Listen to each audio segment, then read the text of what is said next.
Hi guys. तो Spiderman no वे home में आखिरकार हम टोबी मैगवायर और एंड्रू गारफील्ड के स्पाइडरमैन को देख चुके हैं और लोगों ने इतने साल बाद भी इनको जो सपोर्ट दिखाया है वो काबिले तारीफ है और अब फैंस इन दोनों की एक एक मूवी और एक्सपेक्ट कर रहे हैं।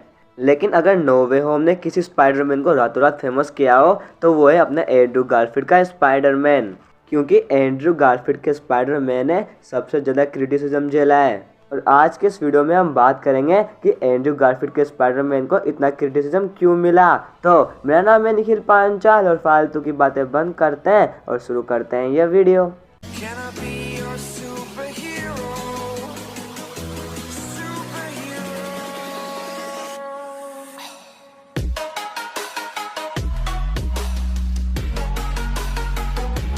तो स्पाइडरमैन के रोल को सबसे पहले टोबी मैगवायर ने प्ले किया और नो डाउट उन्होंने जितनी भी मूवी की है वो सारी ऑसम थी। और इसी वजह से उस समय के लोगों के दिमाग में सिर्फ एक बात छप गई कि स्पाइडरमैन मतलब टोबी मैगवायर। उसके बाद जब टोबी मैगवायर की आखिरी स्पाइडरमैन मूवी स्पाइडरमैन 3 रिलीज हुई तो उसके बाद वो क्रिटिकली और ऑडियंसली उतनी हिट नहीं रही। उसके बाद सोनी ने इसके 4th पार्ट को कैंसिल कर दिया और स्पाइडरमैन को रिबूट किया, जहां पे अगले स्पाइडरमैन का रोल एंड्रू गारफील्ड को मिला। लेकिन शायद इससे ऑडियंस उतना खुश नहीं थी क्योंकि ऑडियंस को स्पाइडरमैन के रूप में अभी भी टोबी मैगवायर को ही देखना था। लेकिन जब द अमेजिंग स्पाइडरमैन रिलीज हुई तब इसके खराब स्टोरी लाइन और स्क्रीन प्ले की वजह से बॉक्स ऑफिस पे काफी खराब प्रदर्शन किया। इसके बाद भी इसकी एक और मूवी बनी द अमेजिंग स्पाइडरमैन 2, उसके साथ भी कुछ ऐसा ही हुआ। इसने भी बॉक्स ऑफिस पे काफी खराब प्रदर्शन किया, ऑडियंस को भी अच्छी नहीं लगी और क्रिटिकली भी ये बहुत बुरी मूवी थी। और अगर आज भी स्पाइडरमैन की सबसे खराब मूवीज की लिस्ट बनती है तो एंड्रू गारफील्ड की दोनों स्पाइडरमैन मूवी सबसे ऊपर आती है। इसके बाद इसके आगे की मूवी कैंसिल कर दी गई और स्पाइडरमैन को अब मार्वल यूज करने लगा और उन्होंने खुद का अपना एक स्पाइडरमैन लॉन्च किया टॉम हॉलैंड का। लेकिन जब इतना सब कुछ हुआ तो उसका सारा इफेक्ट एंड्रू गारफील्ड पे हुआ, जहां लोगों ने ये मान लिया था कि एंड्रू गारफील्ड का स्पाइडरमैन सबसे वर्स्ट स्पाइडरमैन है।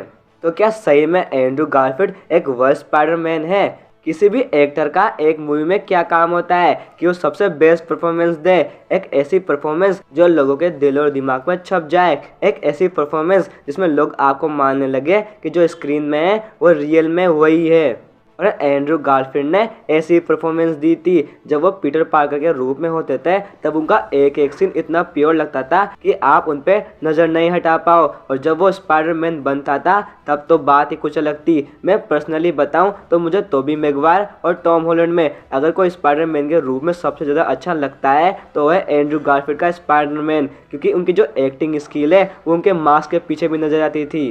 एक बार को तो आप हैरान रह जाएंगे कि उस बंदे ने चेहरे पे मास्क पहन रखा है लेकिन फिर भी आप उनके अंदर का हर एक एक्सप्रेशन पहचान सकते हो। और ये काबिलियत मुझे दोनों स्पाइडरमैन में इनसे कम लगी। हाँ, मैं मानता हूँ कि टोबी मैगवायर एक बेस्ट पीटर पार्कर थे, टॉम हॉलैंड एक गुड स्पाइडरमैन थे, पर एंड्रू गारफील्ड का स्पाइडरमैन सबसे बेस्ट स्पाइडरमैन है। और इसी के साथ साथ जो मैंने सवाल पूछा था कि एंड्रू गारफील्ड का स्पाइडरमैन वर्स्ट स्पाइडरमैन है, तो इसका जवाब है बिल्कुल ही नहीं। वो एक वर्स्ट स्पाइडरमैन बिल्कुल भी नहीं है, पर उनकी जो छवि है वो क्रिटिसिज्म और बैड स्टोरी ने बर्बाद कर दी। पर वो कहते हैं ना, अपना काम मन लगा के करो, उसका फल आपको आज मिले ना मिले आने वाले टाइम में ज़रूर मिल जाएगा। और ऐसा ही कुछ हुआ एंड्रू गारफील्ड के साथ। और जब स्पाइडरमैन नो वे होम के लीक्स आने शुरू हुए और लोगों को ये लगने लगा कि एंड्रू गारफील्ड और टोबी मैगवायर का स्पाइडरमैन हमें वापस दिख सकता है, तब लोगों में इसकी एक अलग सी हाइप बन गई और लोग एंड्रू और टोबी को जल्दी देखना चाहते थे। और इस समय सबसे ज़्यादा फेमस जो रहे वो थे एंड्रू गारफील्ड के स्पाइडरमैन।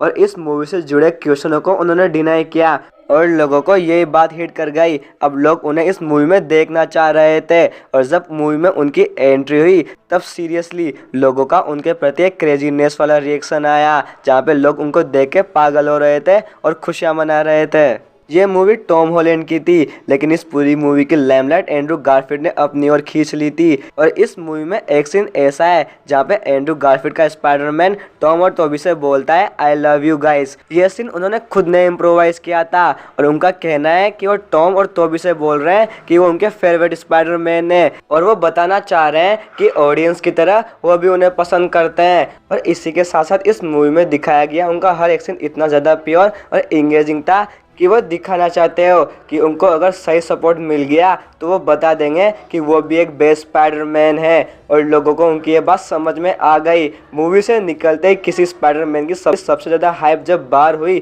तो होते हैं एंड्रू गारफील्ड के स्पाइडरमैन। और लोगों ने इस पर इतना ट्वीट किया कि स्टूडियो तक ये बात पहुंच गई और यहाँ तक कि hashtag the amazing Spiderman 3 trend करने लगा।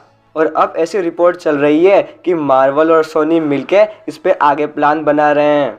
और एंड्रू गारफील्ड ने आखिरकार ये प्रूफ कर दिया कि क्रिटिसिज्म को पीछे छोड़ के वो कितना ज़्यादा फेमस हो गए। जहाँ से नो वे होम के बाद वो हमें आगे भी स्पाइडरमैन के रूप में दिखने वाले हैं। तो आपको ये वीडियो कैसा लगा और आपको एंड्रू गारफील्ड एक स्पाइडरमैन के रूप में कैसे अच्छा लगता है वो हमें कमेंट बॉक्स में बताएं। साथ ही इस वीडियो को लाइक करें, शेयर करें, सब्सक्राइब करें, क्योंकि आप, मैं और हम सभी सुपर हीरो फैन हैं मार्वल मैन।